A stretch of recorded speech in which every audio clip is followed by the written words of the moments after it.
Hey, welcome back to the channel. My name is Kelsey, and sometimes I say stuff. Today, we're talking about the Uglies movie.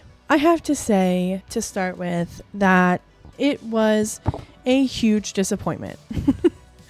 It came out on Netflix on September 13th, and I watched it, I took notes about it, and we are going to talk about it because this series is one of my favorite young adult, dystopian, futuristic, sci-fi type series. I read this first when I was in junior high and I loved it. I read the whole series. It's been a lot of years since I went back and read it, but I did actually reread this whole book and record a video of commentary about it. But then that video was 5 hours long and I felt really overwhelmed. I never posted it. I decided to just watch the movie, and now I'm going to tell you my thoughts about it. As a person that has loved this series since I was in junior high school, that has read these novels like 10 years ago, and I've had these books for that long. These are my original books I bought way back then. So as someone that has loved this series, let's talk about the movie and I will tell you what it was like. I also took a ton of notes on my phone, so I'm going to be reading some of those and kind of talking about it because it's just a lot to say. I had a lot to say. So the main thing that I want to start with is I try to be pretty lenient with book to movie adaptations. I feel like a lot of people are pretty tough on them because they're like comparing it obviously directly to the book and they want things to be as accurate as possible. And while I do agree with that, at the same time, there is a lot of stuff that happens in books that's pretty difficult to make not awkward in movies.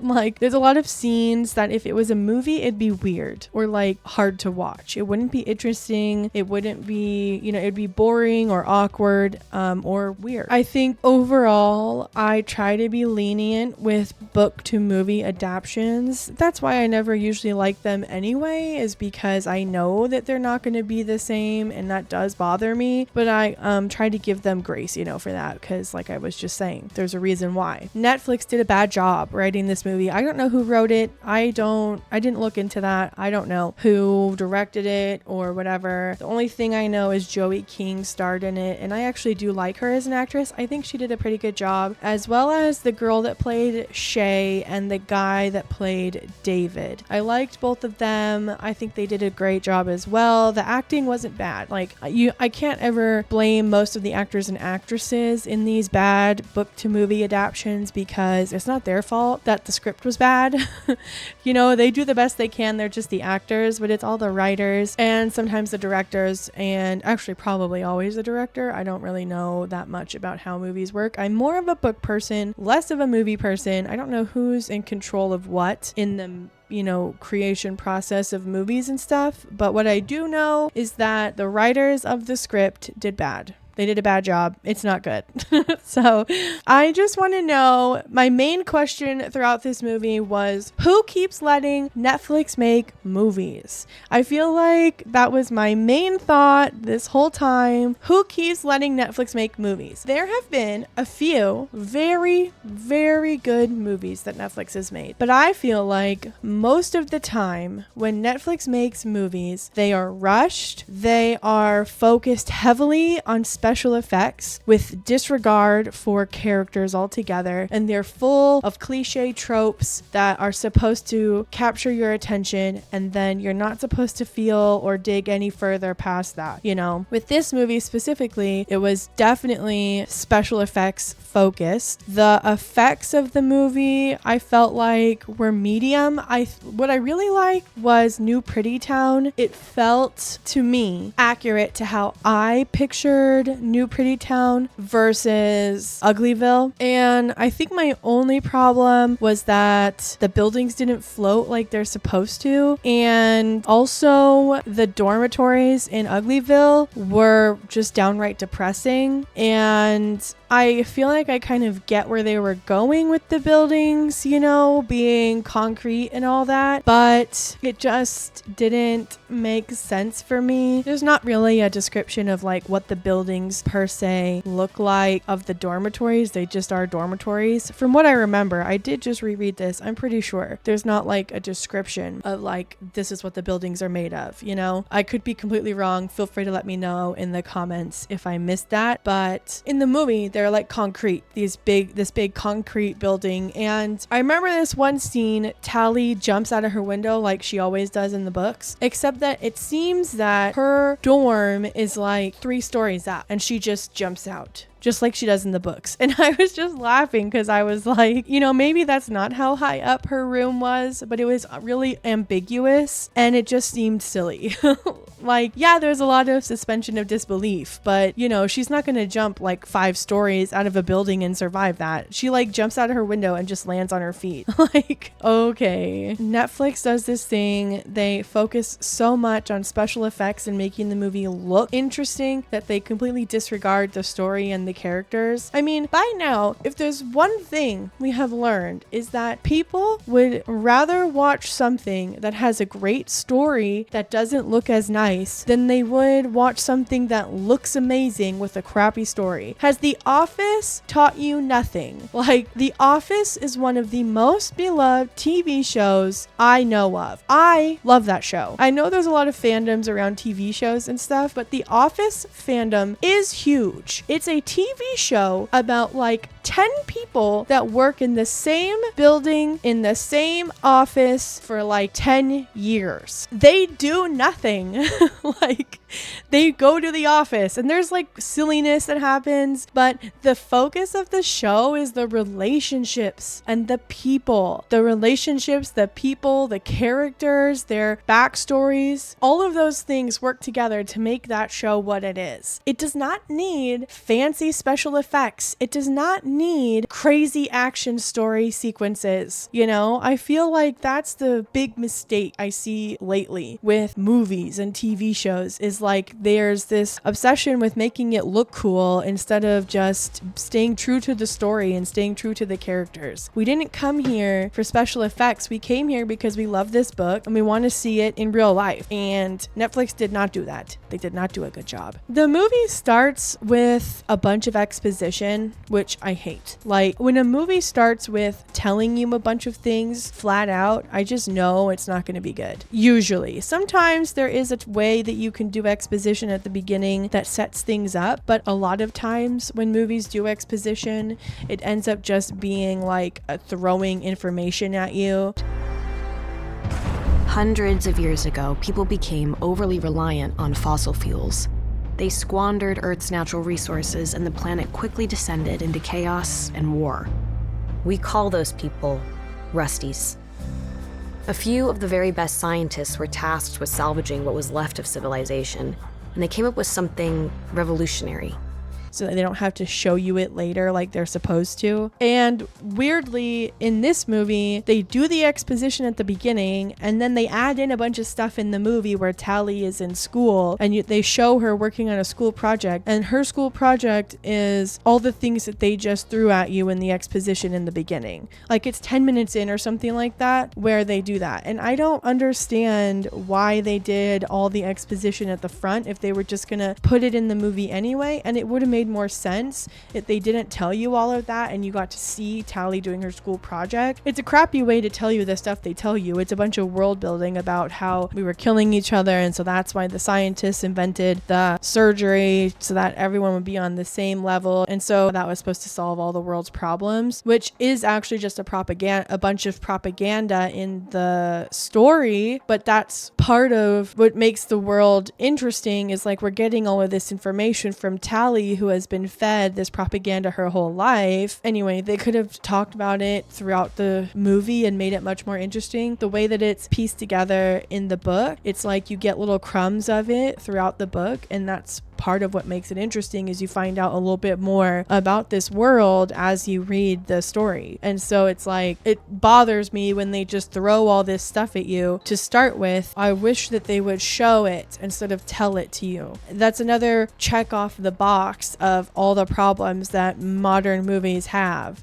Not all movies, there have been plenty of good movies that have come out in the last few years, but a lot of movies, especially Netflix movies, they don't trust that you're going to understand what is implied, and so they just want to tell it to you straight to your face exactly what they're trying to say. And it really makes it boring. It makes it so boring. It makes it feel like they think we're stupid, like we won't understand what they're trying to say, when they could have actually given a crap and tried to write it into the story and show you what is trying to be shown instead of just tell you what they're trying to show you. It drives me nuts. There's so many things that are wrong with this movie, and it's just a larger problem with the way movies are made now. Like, it's not just a Netflix problem. There's a lot of movies that come out now that do this kind of thing, and it drives me nuts. Like, I don't even enjoy going to see movies anymore because the most of the time they're just not good. And honestly, I haven't taken a look at like past movies to see if this is a new problem or if it just feels new because now I'm an adult and I understand what I'm watching now. You know, maybe this has always been a problem. I don't really remember my parents having such a hard time finding good movies, but maybe we're just picky now. I don't know. You know, it could be that movies are just worse because they're like trying to be pumped out so fast, or if Netflix just is not good at writing movies. I've seen so many Netflix movies that are just terrible, you guys. Like, how many Netflix movies can you name that are like actually great? Anyways.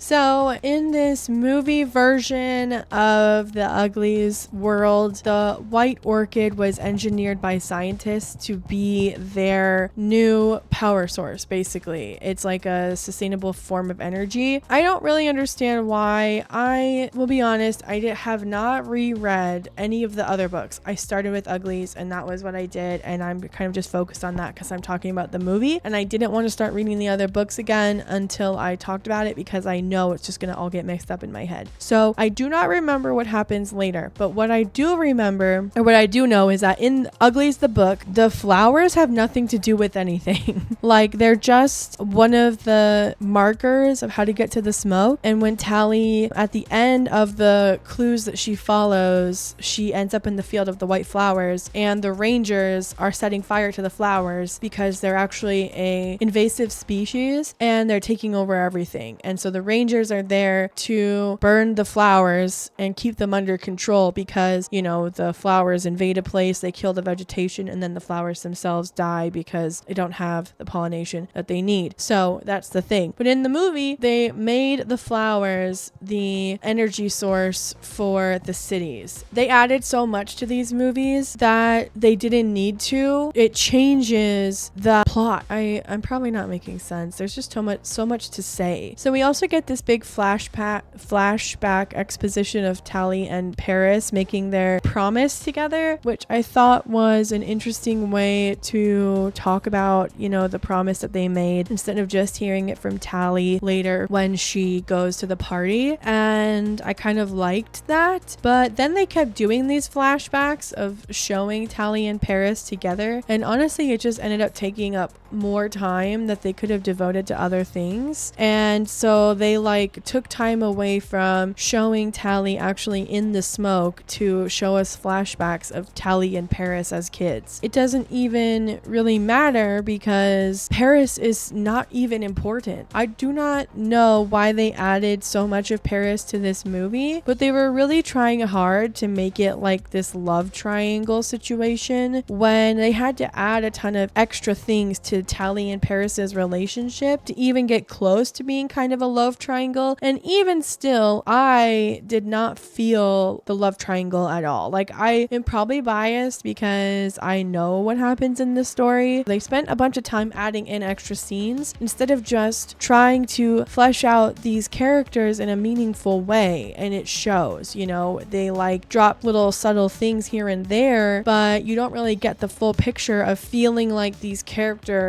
really care about each other. I don't know. I didn't feel it. I wasn't feeling the love love between them, you know? And another weird thing I felt like they did was, first of all, we got a bunch of scenes of Tally in school, which, why? I don't care about Tally in school. There's so much other interesting stuff that happens in this story. Seeing Tally in school means nothing to me. And also, Tally leaves school so soon after the story begins that it just seemed like a waste of time. And I don't feel like they did a good job of portraying Tally's character. They really did a lot to change who Tally is as a person, and I think it makes a big difference in the movie. It completely changes her motivations, and it changes who she is and why she does what she does later. For instance, Shay ends up going to the smoke about a quarter of the way through, just like she should, and they kind of skip a bunch of stuff, but it's fine, you know, okay. Can't show everything, okay. And then Tally decides to stay, and she goes to get her surgery, and Dr. Cable confiscates her, basically has her minion bring her back to her office, and then Dr. Cable interrogates her, but then also tells her that the Smokies have a weapon that they're trying to build and use against the city to destroy them all. The weapon is what got me, because in the book, the whole reason why Tally even goes to save Shay and all that is because she's afraid she's going to lose her opportunity to get her surgery. All Tally has ever wanted is to be pretty. She's been fed the propaganda her whole life, and she completely believes it. She wants it. She likes, this whole idea. She believes that this is the reason why there's no more war, and it probably is the reason, but it's not because of the pretty surgery. It's because of the brain lesions they also put in your body and change your brain chemistry. But Tally believes that this being pretty is what is fulfilling. It's what she's always wanted. It's super important to her. It's a big deal. And so in the book, they threaten to take that away from her, and that motivates her whole character. They threaten that she'll never get to be pretty, that she'll be ugly her whole life. She'll be an outcast. She'll never be in the in crowd. She'll never fit in. She'll never go to the parties. She won't get to be with Paris. And that's the whole motivation for why she goes to the smoke, because she wants to be pretty. She doesn't believe that there's any reason. She doesn't understand why anyone wouldn't want to be pretty. So she does a lot of bad things in the pursuit of not losing her opportunity to be pretty. And I feel like this is another problem with modern movies, is that they want so badly for characters to not be portrayed as a bad person. And so they'll change a bunch of things to work it into their story that their character is doing the right thing for the right reasons because they're a good person. And I hate that. I really hate it. I don't want every character to be a good person. Half of the things that make people interesting is when they do bad things. That makes it interesting. So often, writers in Hollywood will take a good story and they will change a bunch of stuff so that the main character comes off as a good person doing good things for good reasons. And that makes it so boring. So boring. It's much more interesting that Tally has been fed propaganda her whole life, and so she believes that being pretty is the only thing that matters. Because of that, she decides to infiltrate a secret society to get it shut down because she doesn't want to be left out. Because she wants to be pretty just like she's always dreamed. That is so much more interesting than Tally believing that the smoke has some kind of weapon to destroy everyone. And so she needs to go there and find it before she calls Dr. Cable. They also task her with finding the weapon, not just going to the smoke and telling Dr. Cable where it is so that they can shut it down because they have too many kids leaving the city, which is what they want to do in the book. In the movie, they want to find the smoke so they can find the weapon, and that's when Tally is supposed to call them so they can get the weapon. They don't want to just shut down the smoke. And it's like, why are you doing this? It was much more interesting before. Now it's like, yeah, Tally looks like a good person. She's not just going to the smoke and lying to all her friends just for a cosmetic surgery. Now she's going to the smoke and lying to all her friends because there might be a weapon to destroy everyone. But that's so boring. That's so overdone. I feel like I've heard that story a million times, and why did you have to change it? It was good the way it was. And I feel like it would have been just as interesting in a movie the way it was. But no, they couldn't just leave it. They had to make Tally into a good person that does good things for good reasons. And it's worse. It's not as interesting.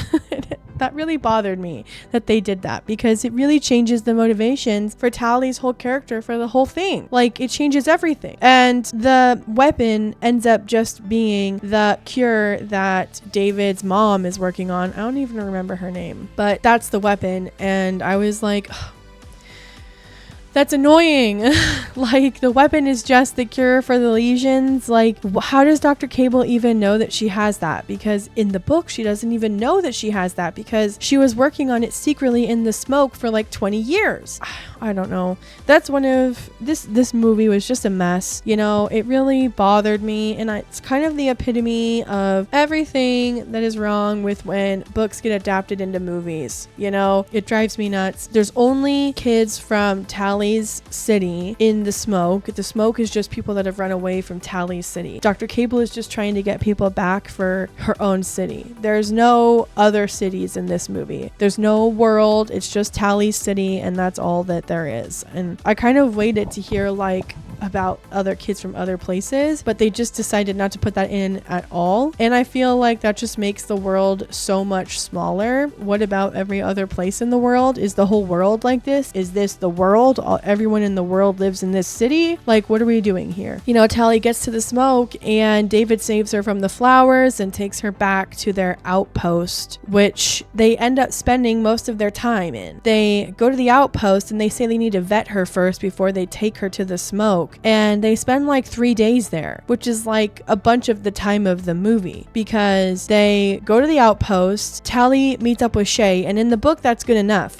Shay knows Tally, she vouches for her, and then they go to the smoke. But not in the movie. In the movie, they have to like get to know her and like figure out who she is. And it's just like, I feel like an excuse for them to stay on a smaller set for longer period of time, because they end up going to the smoke and we only see it for like, I don't know how many minutes, but it felt like 5. Like, we barely got to see the smoke at all, and it really bothered me because it's like more than half of the story is in the smoke, and she spends so much time there. She does so much work. She gets to know everybody. They become a community, and that's why she decides to throw her pendant in the fire, because she spends time with these people. She builds relationships with these people, and then she changes her mind. And in the movie, that's all just removed. Like, it kind of happens like that, but we just don't spend as much time there, especially not like actually in the smoke. Everything is so rushed. It was all really rushed. I'm just realizing, like, I keep saying that there wasn't enough time, but there just wasn't. Like, they, instead of spending time on these relationships and these characters, they added in a bunch of extra scenes and plot lines, and then it makes the whole movie feel like it goes way too fast. We see Tally in school a bunch of times for some reason, and there's all these extra scenes with Paris. Paris is doing all this extra stuff, and instead you could have just stuck more closely to what happens in the book, and you don't have to follow it exactly point by point, but if they would have stuck to the plot as how it kind of unfolds in the book, then it wouldn't have felt so rushed. You know, we would meet Shay and spend time with Shay and get to know Shay, even though Tally's, you know, you can still show flashbacks of Paris, but it's like, drop them in little crumbs here and there, use it to build the world, use it to show us, you know, Tally and Paris in school learning about what happened to the Rusties. Instead of all this like 3 minutes of exposition we get at the front,